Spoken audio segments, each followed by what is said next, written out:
Vamos acolher agora um grande conhecedor desse tema que estava sendo proposto para a conferência.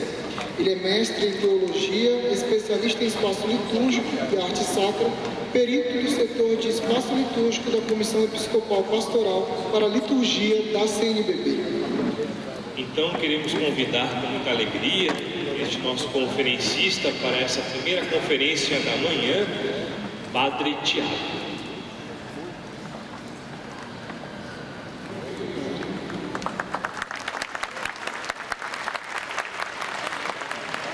Bom dia.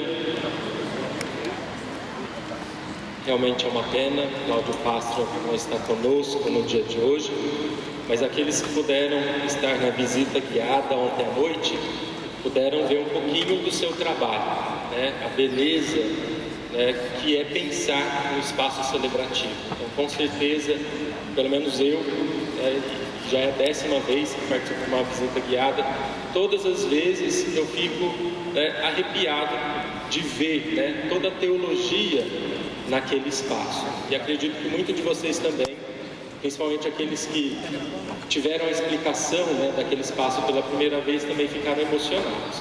Pelo menos no meio que eu estava, eu escutava alguns burburinhos dizendo: nossa, como que ele conseguiu pensar tudo isso? Olha que riqueza! Com certeza saímos evangelizados daquele espaço ontem, não foi? Quem que participou da visita ontem? Foi boa? Valeu a pena? Que bom! Então, muitos de nós podemos nos perguntar: Padre, eu não estou entendendo ainda o que é essa relação comunicação e liturgia.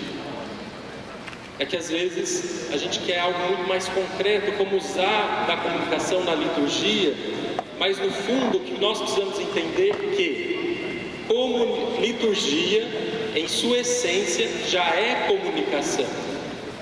Então nós, enquanto comunicadores, membros da Pastoral da Comunicação, se nós formos um pouquinho de liturgistas, com certeza nós seremos excelentes comunicadores, porque a liturgia já é comunicação na sua essência.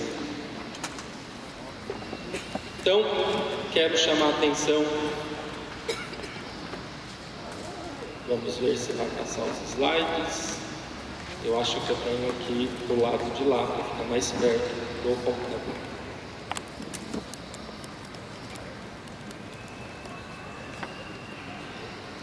Agora sim. Quero mostrar para vocês um espaço que era um espaço perdido. Muitas vezes nós evocamos muita simplicidade, a pobreza, e com isso acabamos fazendo puxadinhos nas nossas igrejas ou não investimos um pouquinho nessa parte visual. Então quero mostrar um exemplo que aconteceu na Catedral de Santa Teresa em Caxias do Sul. Tem alguém aqui de Caxias? Tem? Aqui na época o pároco era o Padre Leomar Brustolin, hoje bispo, auxiliar de Porto Alegre. E no fundo da catedral, entre a catedral e o centro catequético, o centro de pastoral, nós tínhamos esse espaço. Às vezes as pessoas passavam por ali para ir à igreja, ou saíam no fundo da igreja e tinham essa visão. E aí então o Padre Leomar, quando chegou lá, falou: olha, precisamos transformar esse espaço, precisamos tornar a nossa igreja um pouco mais acolhedora. Então ele reuniu ali arquitetos, paisagistas, para propor que aquele espaço de fato se tornasse um espaço visual, acolhedor para aqueles que participam, frequentam a paróquia. E então esse espaço se transformou nisso. O que vocês acham? Vocês gostariam de sentar ali para rezar, para descansar um pouco, pensando que é uma igreja que está no centro da cidade? Às vezes a gente tem meia horinha ali de almoço, quer rezar um pouco, e aí se depara com um espaço desse. Pensam que não é um espaço qualquer, foi pensado nos mínimos detalhes para que ele transmitisse o mistério de Cristo, de fato se tornasse um espaço acolhedor. Então ele criou um espaço para Nossa Senhora, em cima está escrito: eis aí a sua mãe.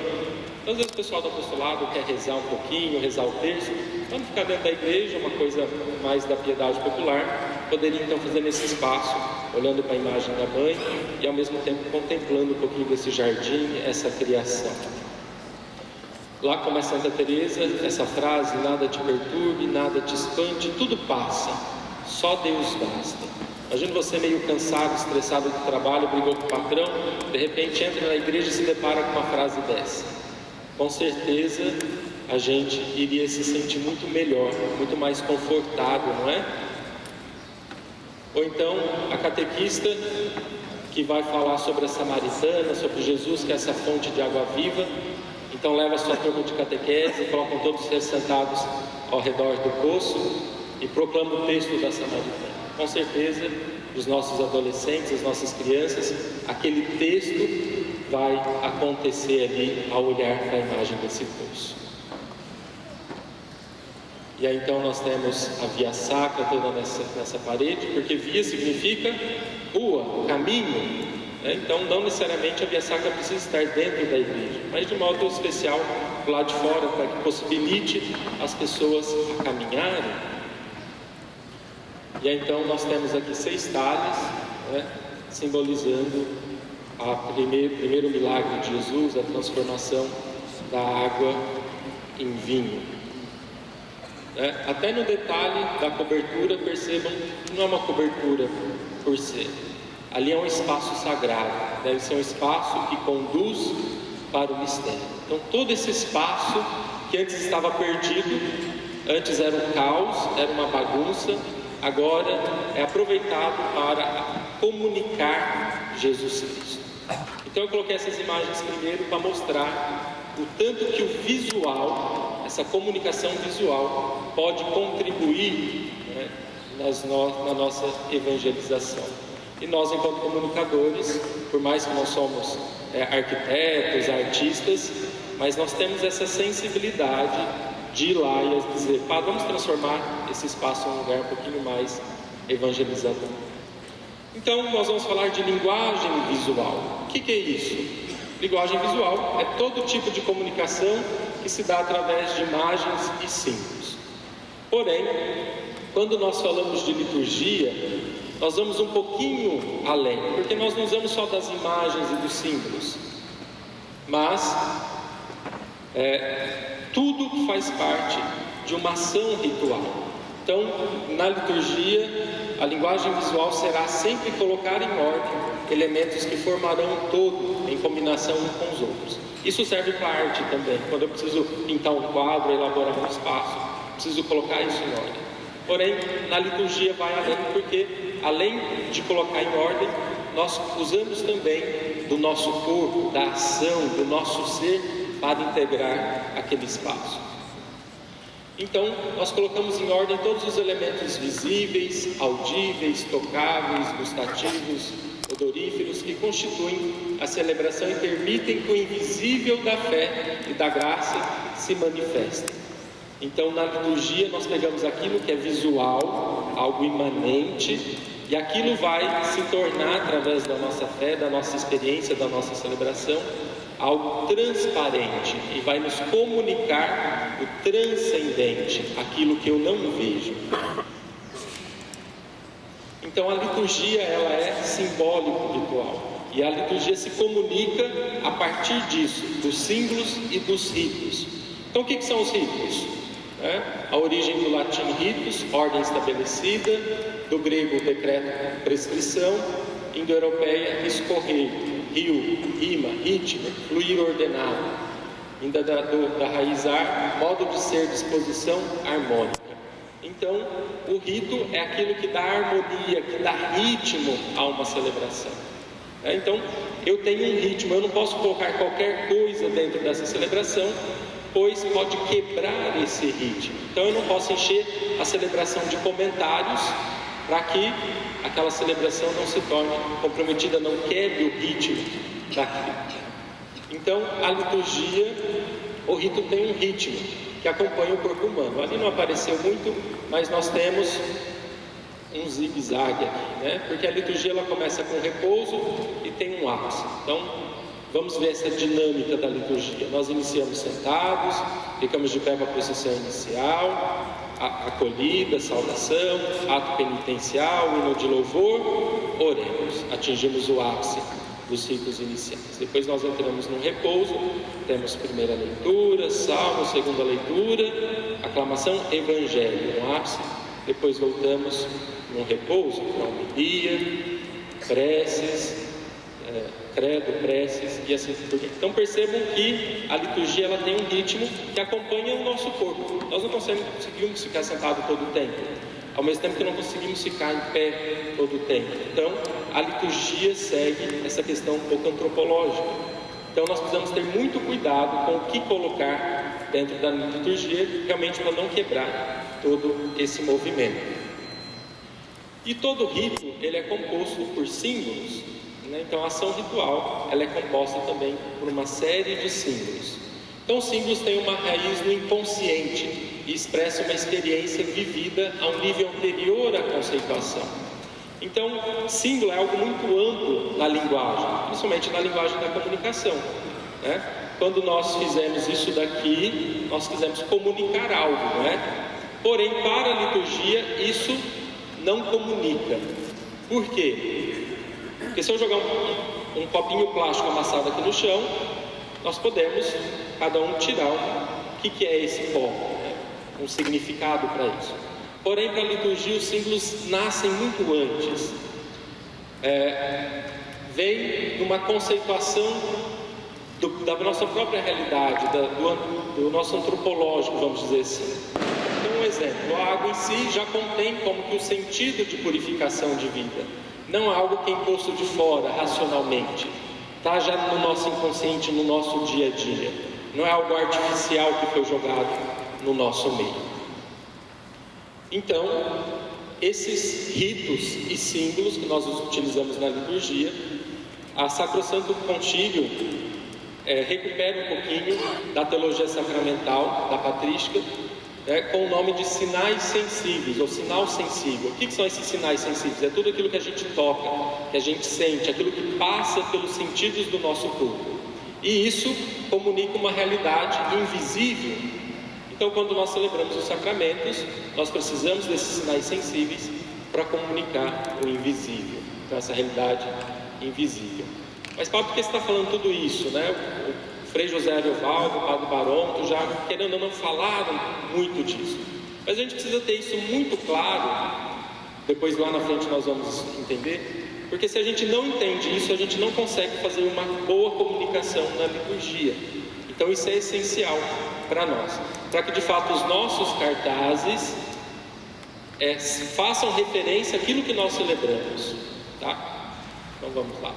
Então, um exemplo da água. A água ela tem um sentido negativo e um sentido positivo, não tem?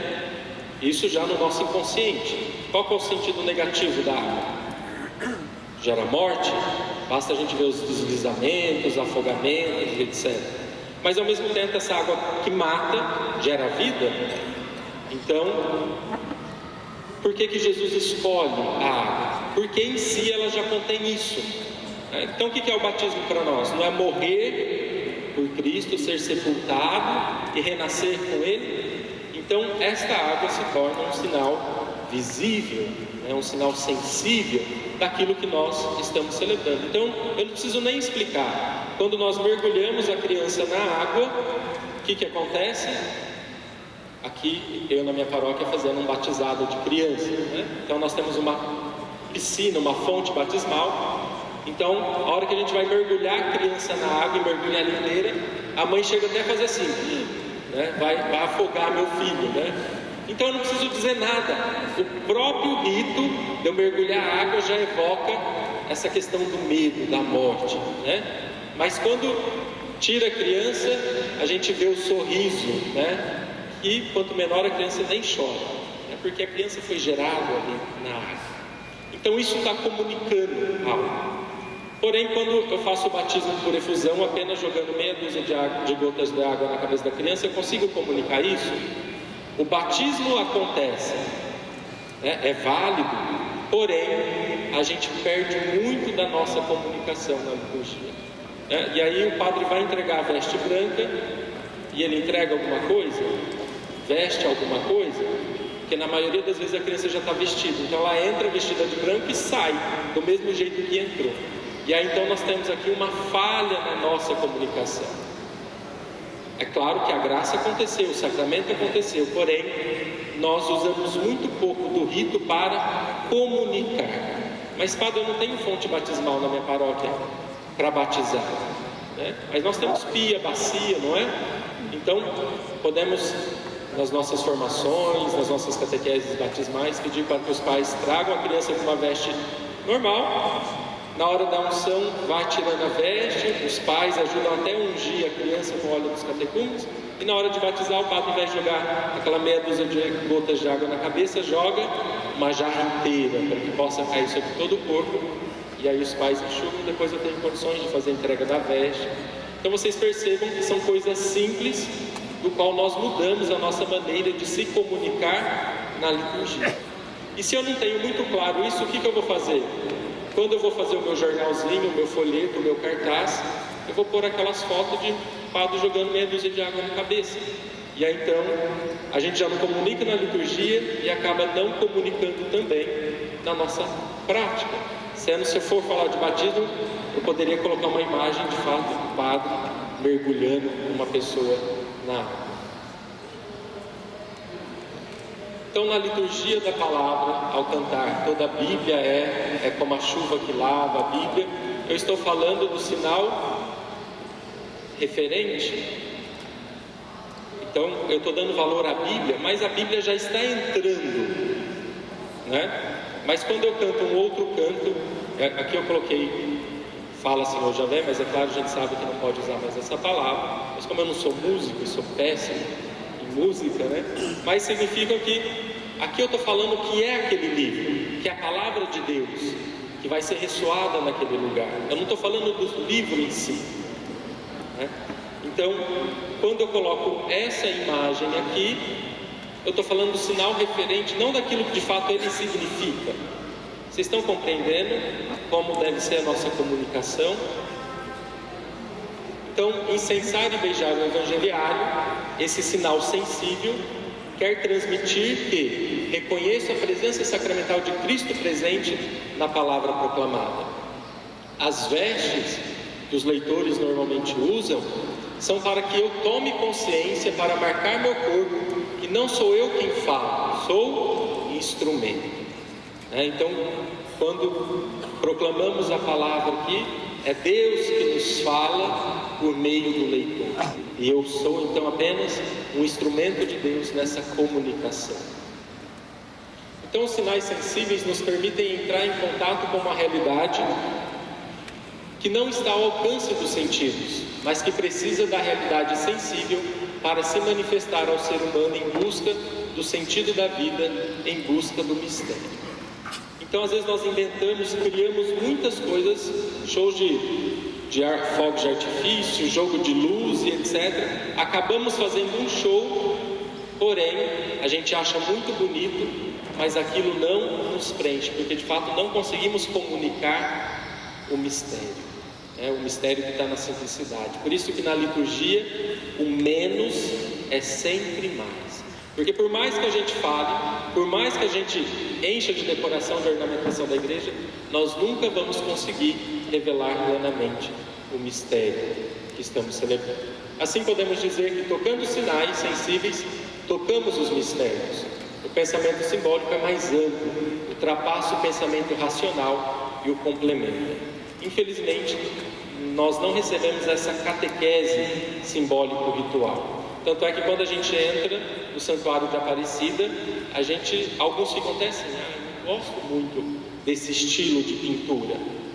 Por quê? Porque aquele estilo de pintura requer de nós um pensamento, requer olhar e ver o que está além daqueles traços. Mas nós somos acostumados ou crescemos vendo imagens planas, imagens, fotografias, né, que já está ali, são imagens estáticas. Porém, a liturgia requer algo que vai além disso, algo do qual nós precisamos de uma sensibilidade para enxergar. E aí nós temos essa dificuldade porque nós tivemos um problema de iniciação à vida cristã. Não recebemos as chaves, os códigos necessários para decifrar aqueles símbolos e aqueles ritos. Então é urgente nós, hoje enquanto igreja, discutirmos um pouco mais iniciação, para que daqui a alguns anos tenhamos uma assembleia diferente, uma assembleia muito mais sensível ao rito, ao símbolo. E aí, então nós temos aqui o espaço da capela da CNBB em Brasília, Então, quando nós entramos, nos deparamos com o ambão, depois o altar, a cadeira da presidência e a imagem do Cristo Pantocrata, aquele Cristo sentado na cadeira ao fundo, fazendo um pouquinho o percurso dos discípulos de Emaús. Ouviram a palavra, partiram o pão, reconheceram o Cristo. E vocês vão ver que é uma capela vazia, quase não tem nada, porém é uma capela que nos ajuda a rezar. Por quê? Porque não nos distrai. E então, nós precisamos entender o que é programa iconográfico. Toda aquela explicação que nós tivemos ontem na Basílica, o que significa cada coisa, isso se chama programa iconográfico. O artista não pintou o que ele quis, mas através do mistério da nossa fé, através do mistério da nossa salvação, da Sagrada Escritura, da tradição, ele cria um programa catequético, um programa mistagógico. O que é a mistagogia?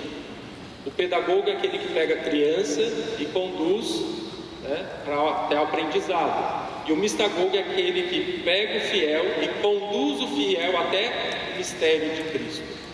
Ontem, quando nós ouvimos a guia até entusiasmada em falar, nós não fizemos um encontro com Jesus Cristo ali? Não ardia o nosso coração quando ela falava? Olha que a gente descobria o que estava por detrás de cada desenho. Então isso é chamado programa iconográfico. Então, quando eu vou pensar uma igreja, eu não posso simplesmente pensar aquilo que eu gosto ou que eu acho bonito. Às vezes o padre tem devoção de um santo, aí soca a imagem lá porque é devoção do padre. Aí quando o padre vai embora, fica aquela imagem lá que a gente não sabe o que faz com ela.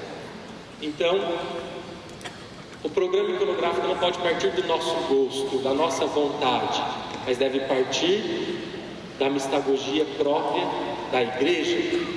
Então, se nós pegarmos o documento 106, documento de estudo da CNBB 106, traz algumas orientações para projeto e construção de igrejas e disposição do espaço celebrativo. Então, quem gosta dessa área da arte, vale a pena comprar esse documento. E agora, acredito que até o ano que vem vai sair a continuação desse documento, que é sobre reforma, adaptação e restauro de igrejas. Então é importante, porque nós temos as igrejas antigas que têm um programa iconográfico, mas é um programa iconográfico mais devocional, da piedade popular.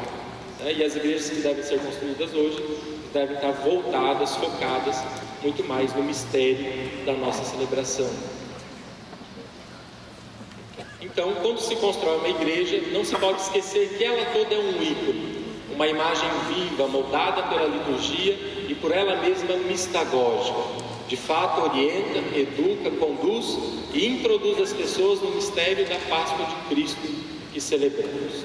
Ontem, percorrendo um pouquinho o espaço da Basílica, nós não fomos inseridos no mistério de Cristo? Maria que nos aponta ao Cristo, Cristo que é o centro do espaço. Então, de fato, recebemos ali uma catequese, fomos educados ao mistério. Então, o programa iconográfico prepara, descreve e prolonga, por meio de formas e cores, o mistério celebrado. Paredes, pinturas, pisos, imagens, mobiliário, iluminação, tudo é extensão do que ali se celebra. Prestem atenção, tudo que eu tenho dentro do espaço celebrativo é extensão daquilo que nós celebramos. Mas aí, de repente, eis que surge um cartaz da pastoral do dízimo, lá no meio. Ou então uma faixa convidando para o encontro da Pascom. Então são coisas que não fazem parte do rito, que nós colocamos dentro desse espaço e que acabam quebrando esse ritmo, quebrando aquilo que nós estamos celebrando. Por isso que é importante nas nossas igrejas termos o átrio. O que é o átrio? Aqui o átrio da Basílica é todo aquele corredor, aquela parte externa. Ali a gente pode colocar via sacra, colocar bebedouro com água, marca missa, ter mesinha do dízimo, os painéis, os murais de informação, porque tudo isso está do lado de fora. Então, é importante quando está chovendo ter um lugar para deixar o guarda-chuva, para a gente conversar, se cumprimentar, mas a partir do momento que eu atravesso o ato e entro dentro do espaço celebrativo, eu estou entrando dentro do espaço sagrado. E nós, então, eu acho que de modo especial, membros da Pastoral da Comunicação, temos esse compromisso de fazer com que nossas paróquias, nossas comunidades entendam que às vezes dentro da igreja não é o lugar melhor para colocar um cartaz. Então, como nós somos especialistas em comunicação e precisamos também ser especialistas em liturgia para poder comunicar bem, nós temos esse compromisso de ajudar nossas paróquias então a ter espaços um pouco mais mistagógicos. Então, o programa iconográfico deve ser considerado desde o início do projeto arquitetônico, de acordo com as exigências litúrgicas e a cultura local. Deve ser resultado de um trabalho multidisciplinar, que envolva arquitetos, liturgistas, artistas e toda a comunidade. De modo especial, nós também. Dizer, onde que vai ter um mural que nós vamos colocar os cartazes? Aonde que nós vamos ter o nosso projetor? Então, tudo isso tem que ser pensado, e quando a igreja está pronta e surge, queremos colocar um telão com um projetor, e pronto. Às vezes não cabe um projetor ali, mas a gente precisa comunicar, e aí a gente vai fazendo as coisas e acaba poluindo o espaço. Então, as principais imagens a destacar são sinais sacramentais: a cadeira da presidência, o altar, o ambão, a fonte batismal, a disposição do lugar da assembleia e o próprio edifício e igreja. Então, a igreja em si, primeiro precisa ser esse rosto de Cristo. E dentro do espaço, nada pode tirar o foco, de modo especial, dessas peças. Então, eu não posso fazer do ambão um mural. Quantas vezes eu chego em algumas comunidades, tem lá cartaz da campanha da fraternidade, cartaz do mês da Bíblia e 1000 coisas coladas no ambão, e acabamos transformando o ambão em mural e perdemos todo o seu valor simbólico. Vocês sabem o que significa o lugar do ambão? Por que que o diácono proclama a Páscoa do ambão na vigília pascal? Porque o ambão é o ícone espacial da ressurreição do jardim. Se a gente for pegar a iconografia antiga, nós vamos ver que no ambão antigamente tinha mosaico, decoração com flores, pássaros e até mesmo menção do túmulo vazio, simbolizando que ali é o lugar do anúncio da ressurreição do Senhor. Quando as mulheres chegam ao túmulo, o túmulo está vazio, se encontram com o anjo que diz: o que estão procurando? Ele não está mais aqui, ressuscitou. Então, por isso que sempre devemos ter algumas flores, alguma coisa, não tampando o ambão, mas algo simples, singelo, simbolizando que ali é o lugar do anúncio da ressurreição do Senhor. O altar. Qual é a peça mais importante da igreja? O altar. Porque o sagrado tem sua importância sim, porém ele tem valor enquanto eu tenho a reserva eucarística. Quando eu não tenho reserva eucarística, ele não tem valor. Mas se eu tenho o altar, eu tenho Eucaristia. Então, o altar é sacrário permanente, sacrário permanentemente de Cristo. Por isso que o padre beija o altar. Os santos padres diziam que o altar é o próprio Cristo. Cristo é o altar, o cordeiro e o sacerdote do próprio sacrifício. Então, por isso que eu também não posso encher de coisa em frente do altar. Montar presépio em frente do altar, encher de flores, aquelas toalhas enormes que tampam o altar. E aí, às vezes, eu tenho um altar de granito lindíssimo. Aí eu coloco aquela toalha de R$20, que tampa toda a beleza daquele altar. Então, o programa iconográfico, ele é cristocêntrico. Tudo converge para o Cristo. Tudo deve partir. Então, nós, enquanto comunicadores, quando formos fazer alguma intervenção naquele espaço, nós temos que nos perguntar: isso está convergindo para Cristo? Isso está ajudando as pessoas a rezarem?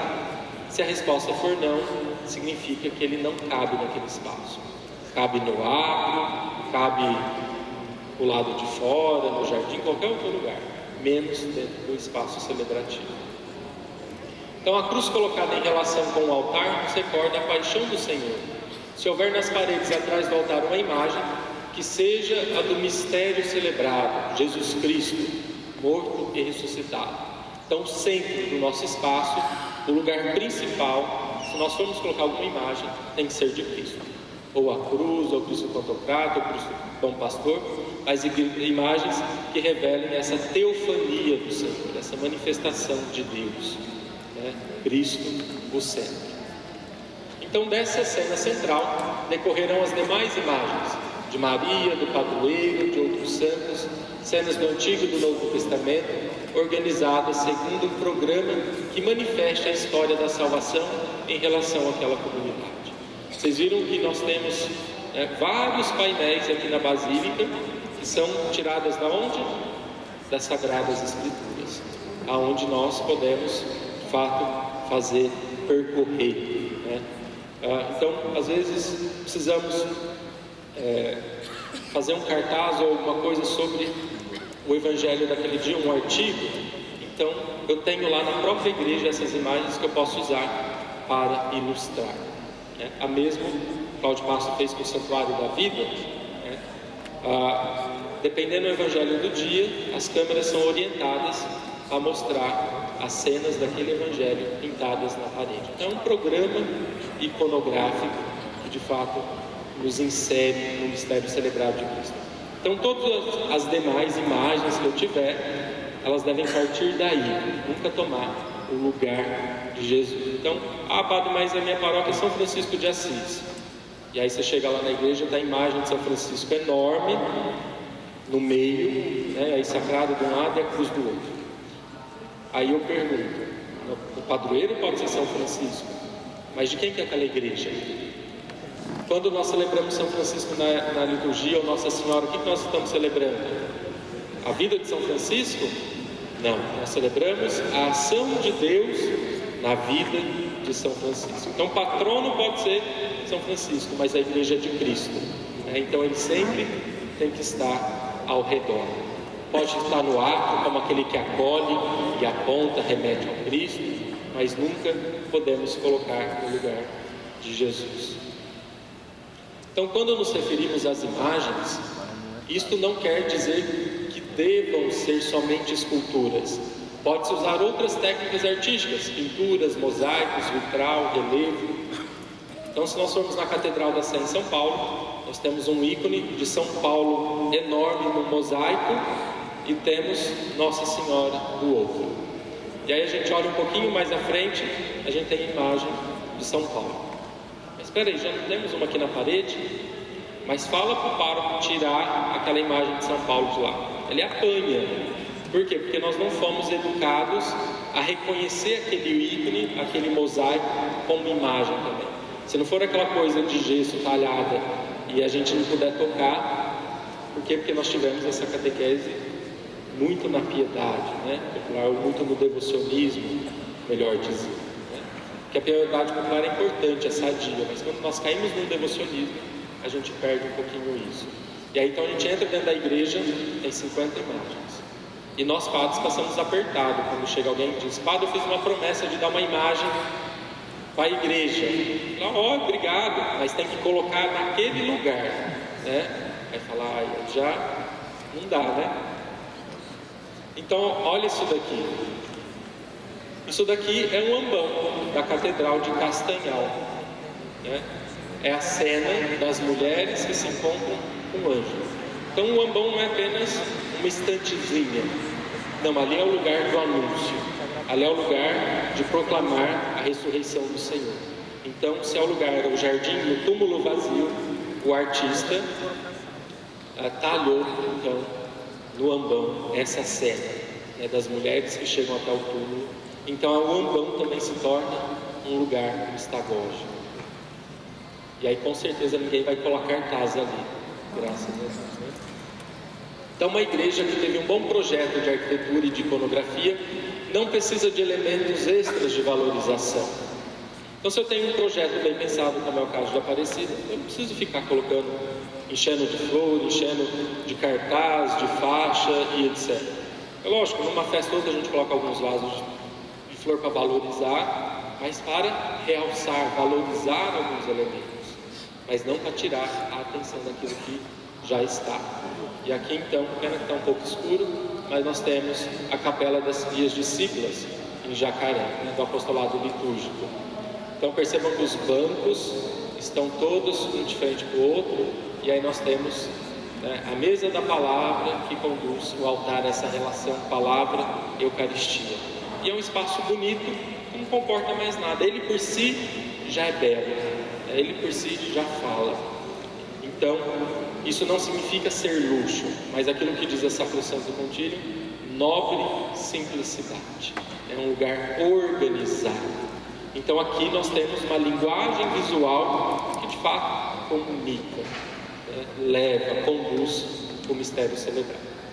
Decoração ou ornamentação. Então essa não faz parte do programa iconográfico, mas em alguns casos, vamos pegar a Páscoa, a ela vem ajudar, acrescentar naquele tempo que nós estamos celebrando. Já na Quaresma, eu tiro tudo, tiro os tapetes, tiro as toalhas, para que o tempo litúrgico fale também dentro daquele espaço. Então essa ornamentação deve ser pensada com esmero e em unidade com o conjunto. A flor verdadeira, não a de plástico, confere o toque da alegria e da festa. Às vezes nós entramos com aquela jarra na procissão das oferendas, aquela jarra de suco de uva e com aquele pão bonito, aí aquilo entra na procissão e coloca na mesinha do lado. E aí eu pergunto, entrou aquilo para quê, se não usou? Então tudo na liturgia tem que ser usual. Então você quer para entrar, entra com vinho, de verdade. O padre vai pegar aquela jarra e colocar aquela jarra, aquele vinho no cálice. Se eu vou consagrar pão ácido, entra o pão ácido. Se eu vou consagrar as partículas, entra, né, aquele pão partido. Mas tudo deve ser verdadeiro. Nada pode ser simplesmente por enfeite dentro da liturgia. Então tudo que não colabora para evidenciar o mistério celebrado em cada tempo litúrgico deve ser considerado supérfluo e incapaz de introduzir as pessoas na celebração. Isso vale para qualquer circunstância ou festa litúrgica. E então nós temos aqui alguns espaços. Olha só, um arranjo simples que está valorizando o ambão como lugar da ressurreição do Senhor. E aqui nós temos o mosteiro de Bose, percebam, tem a cruz lá, o ambão, um arranjo aqui no tempo do Advento, fazendo menção daquele texto que fala da cepa brotou a rama, da rama nasceu a flor. Então no terceiro domingo nós temos um tronco seco aqui, e esse tronco então agora começa a brotar as flores, né? As flores da esperança do nascimento do Senhor. Olha que espaço bonito. Não precisou de cartaz, precisou de faixa, não, ele fala por si. Olha que simplicidade. Então a beleza combina com a sobriedade, a sinceridade, a simplicidade. Qualquer excesso de flores, rendas, guirlandas, panos, pedestais ou enfeites de qualquer gênero possui força de distração e dissipa da mente, dissipação da mente e do coração. E aqui uns exemplos de como isso pode ser danoso à nossa liturgia. Eu vou mostrar algumas fotos. Se for da paróquia de vocês, por favor, finge que vocês nem conhecem. Bom, olha só, né? Aqui é festa de Santa Rita de Cássia, e aí o pessoal traz flor e etc. Ao invés da gente prever um espacinho para a imagem para as pessoas colocarem flor, a gente vai deixando elas colocar onde quer, e aí vira essa bagunça. Olha aqui, cartaz. Aqui foi a Pastoral da Comunicação que fez um pouquinho o histórico da comunidade, né? Colocou lá jornais, os livros da fundação, né? Uma ideia boa, mas onde que deveria estar isso? Lá? Não, lá fora, onde as pessoas pudessem tocar, chegar, abrir, ler, né? Aqui no Domingo de Ramos, olha lá, cartaz da campanha da fraternidade, e aí a gente acaba transformando num baile do Havaí a celebração, né? Sendo que o ramo é algo simbólico, é um sinal apenas. Não precisamos transformar em Mata Atlântica a nossa celebração. E aí o exagero que acontece polui o espaço.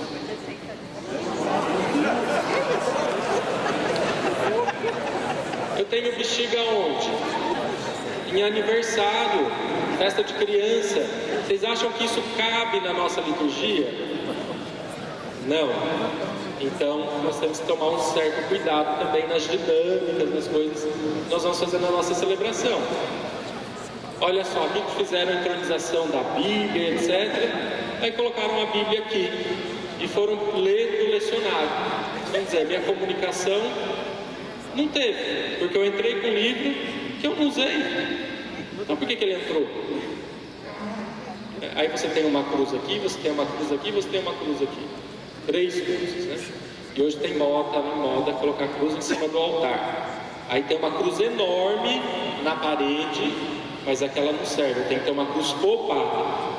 E o padre esquece que ele é celebrante, que aquela cruz já serve para ele também, né? Todos nós somos celebrantes. Aí a gente vai duplicando os sinais e polui o espaço. E a instrução geral da missa romana é muito clara: haja apenas um altar, uma cruz, um ângulo, uma imagem de Nossa Senhora. Aí eu tenho a imagem de Nossa Senhora Aparecida de um lado, mas como minha paróquia é Nossa Senhora de Fátima, aí tem que colocar a imagem de Nossa Senhora de Fátima. E aí a gente esquece que é a mesma pessoa, só está com a roupinha diferente, né? E aí, né, diz, não, eu sou devoto de Nossa Senhora Aparecida, não, eu sou devoto de Nossa Senhora de Fátima. Aí fica brigando e esquece que é a mesma pessoa. Então, que comunicação nós estamos fazendo aí? Né? Não estamos sendo nem um pouco pistagógicos, nem um pouco catequéticos aí. E aí, aqui é a missa com as crianças. Mas para atrair as crianças para a celebração, começaram a fazer missas temáticas. O tema desse domingo era o fundo do mar, procurando Nemo. Aqui é a porta. Eu vou mostrar para vocês o altar, como que ficou. Olha lá. Aquelas coisas de festa de bolo de criança, espero que isso não aconteça na paróquia de vocês, mas se acontecer, né, já sabem. Né? A ideia, né? Eu queria ter uma equipe de celebração dessa, porque percebe que eles não têm preguiça. É o pessoal que gosta de trabalhar. Porém, se a gente canalizasse essa força no lugar correto, com certeza nós teríamos uma celebração muito bem participativa. A celebração é muito simples. O segredo está em como a gente executa essa celebração. E aí está a verdadeira comunicação. A comunicação não está nas figurinhas que a gente põe nos slides, né, no data show. A comunicação está em fazer bem o rito. Os slides, figurinhas, a gente pode fazer em outros momentos. Na catequese, nas assembleias, nas reuniões, nas formações. Então nós, enquanto membros da PASCOM, temos que ter esse cuidado de ajudar também as demais pastorais, os demais movimentos a enxergar onde que é o papel e o lugarzinho de cada um. Aqui foi no Natal e o padre, durante o canto de abertura, saía da casinha do Papai Noel.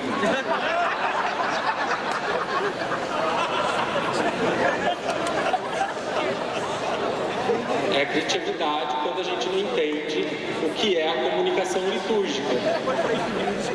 Então, se decoração é algo que vem do âmago, de dentro do coração, como a própria etimologia da palavra sugere, então a inspiração para qualquer intervenção decorativa ou qualquer comunicação que a gente vá fazer dentro do espaço deverá nascer dos textos litúrgicos propostos para aquela festa ou circunstância. Então, buscar nas fontes genuínas da liturgia o que será proposto será compreensível, capaz de contribuir para a concentração e participação na celebração e ajudar a criar uma unidade necessária para que não haja dispersão. E aqui então nós temos a Paróquia Sagrados Corações em Londrina, né? Percebam que aqui, Sagrados Corações, o que nos vem a imagem? O Sagrado Coração de Jesus, aquela imagem estática, e o Imaculado Coração de Maria. Mas quando o artista foi pensar o programa iconográfico, ele não pensou em colocar essas imagens estáticas, mas ele recorreu aos textos bíblicos que fundamentam essa devoção ao Sagrado Coração de Jesus e ao Imaculado Coração de Maria e cria esse texto. Então nós temos aqui no centro Maria sentada ao lado de Jesus, né? Mas ela olha para Jesus apontando que ele é o centro. Aqui nós temos a imagem da apresentação do menino Jesus no templo e do outro lado Jesus na cruz, né? Então são os textos bíblicos que fundamentam essa imagem. E aí então Maria, que mesmo estando no centro, está olhando para Jesus, então ele não deixa de ser o centro, né? Aqui nós temos a apresentação, quando Maria e José vão apresentar o menino Jesus no templo, e o texto que diz: uma espada transpassará o seu coração, e etc. Então são os textos que fundamentam a devoção ao Imaculado Coração de Maria. Então percebam que eu não coloquei uma imagem estática simplesmente, mas eu criei um programa monográfico, uma comunicação do qual eu evangelizo através desse espaço, né? Então algumas fotos, o próprio sacrário não é uma caixinha, né, qualquer, mas tem toda uma iconografia, o ambão, o altar, a cadeira da presidência, e aí eu tenho a imagem, né, do sangue e água que sai do lado aberto, e na frente então eu tenho a fonte batismal, essa relação que a água do batismo é essa água do qual nós somos lavados. Então além disso tem essa preocupação com a qualidade, com a beleza e a dignidade das imagens, verificando principalmente a expressão facial das mesmas. Às vezes nós colocamos qualquer imagem, aquelas imagens em série, de gesso, que só a gente atravessar aqui a gente vai ver um monte, né? Que é o mau gosto, né, da arte sacra. E aí, olha, essa imagem está até bonita, mas você olha para o olhar dela, ela está olhando para onde? Do nada, né? E às vezes a gente usa dessas imagens nos nossos folhetos, nos nossos jornais. Então nós temos que ter um critério também para escolher certas imagens, para que essas imagens de fato tenham um olhar, comuniquem, tenham essa sensibilidade, né? Olha só, já o olhar dessa imagem é uma imagem devocional, mas percebam que o olhar está muito mais intimista, né? Está reunindo, está olhando com carinho para o fiel que ali está, não está olhando para o nada. Olha que bela essa imagem, né, do Marcelo Molineiro, o Pai, né, que envia o Espírito, e aí então as estrelas significam que Maria foi, né, tocada por Deus, foi a escolhida, né, se encheu da graça do Senhor. Aqui então uma cena da anunciação do anjo. Então a comunicação deve estar a serviço da liturgia. Então a qualidade mistagógica das imagens que utilizamos. Então, quando nós falamos de missa ou de Eucaristia, quais são as primeiras imagens que nos vêm à mente? Isso aqui, basta você digitar no Google Eucaristia, só vem isso. Na primeira Eucaristia das crianças, só dá isso, pão e vinho. Mas percebam que isso, olha no jaleco dos nossos ministros, já está, eu estou com o cálice ou com a âmbula distribuindo e estou com a mesma imagem aqui. Então essa imagem está comunicando alguma coisa? Não, está sendo uma reprodução dos sinais sensíveis. Aquilo eu já vejo, mas aquilo aqui no jaleco tem que estar aquilo que eu não vejo, ou seja, aquilo que é o corpo e sangue do Senhor. Aí imaginem vocês essa imagem do Cláudio Pastro, um só corpo, no jaleco dos nossos ministros. Então ela está lá distribuindo o pão, né, e falando corpo de Cristo. Imagina um pagão que vai na igreja, que nem sabe que aquilo foi só para o batizado, para o casamento, e diz: nossa, que interessante, um cordeiro com um só corpo, ela distribuindo o pão e falando corpo de Cristo. Então isso nos leva a pensar. Então eu não tenho simplesmente uma imagem estática, né? Como no nosso cartaz eu tenho uma imagem estática. Isso a gente já vê na missa. Então quando eu falo de liturgia, a imagem que deveria estar aqui deveria ser uma imagem que me remete àquilo que é a liturgia: celebração da paixão, morte e ressurreição do Senhor. Precisamos, está vendo como é importante saber liturgia para que a gente possa se comunicar bem? Então, a imagem do pelicano, porque a imagem do pelicano é uma imagem antiga que se refere a Cristo. O pelicano é aquele que pega da própria carne para alimentar os filhos, né? E assim Jesus também dá a sua própria carne para nos alimentar. Ou então, os discípulos de Emaús, Jesus que parte o pão, e ao partir do pão reconhecemos o Cristo presente em cada irmão. Vocês estão vendo como é importante a gente abrir um pouco mais a nossa mente, e nós, enquanto comunicadores, precisamos ser um pouco mais liturgistas para comunicar bem aquilo que é a nossa função, comunicar Jesus Cristo. E aí nós temos um sacrário. Enfim, encerro aqui falando do uso do projetor. Padre, o que a gente pode projetar? Aí, às vezes, a gente coloca filmezinhos, vídeos, né? Está acontecendo lá, Jesus, o padre está fazendo as palavras da narrativa da instituição, aí tem um pedacinho da paixão de Cristo passando lá, Jesus morrendo na cruz e etc. Quer dizer, isso não comunica. Então, às vezes a gente coloca as coisas no telão e as pessoas olham para o telão e esquecem de olhar para aquilo que está aqui. Eu coloco o canto de abertura lá, a gente está olhando para o telão enquanto o padre e os ministros estão entrando. Então, quer dizer, está acontecendo uma ação ritual e nós estamos chamando a atenção das pessoas para o outro lado. Então, que tenhamos um pouquinho o cuidado disso também, né? Usar o telão de preferência para os avisos, para uma imagem que o padre possa usar na homilia, mas todas as demais coisas é desnecessário, porque o próprio rito diz por si. O telão, o data show, nós podemos usar em muitos outros momentos, na catequese, enfim. Então, que nós, enquanto comunicadores, possamos de fato estar a serviço da liturgia, ajudar a liturgia a comunicar bem aquilo que celebramos, o mistério da paixão, morte e ressurreição do Senhor. Parar, porque eu já estou olhando para o cara.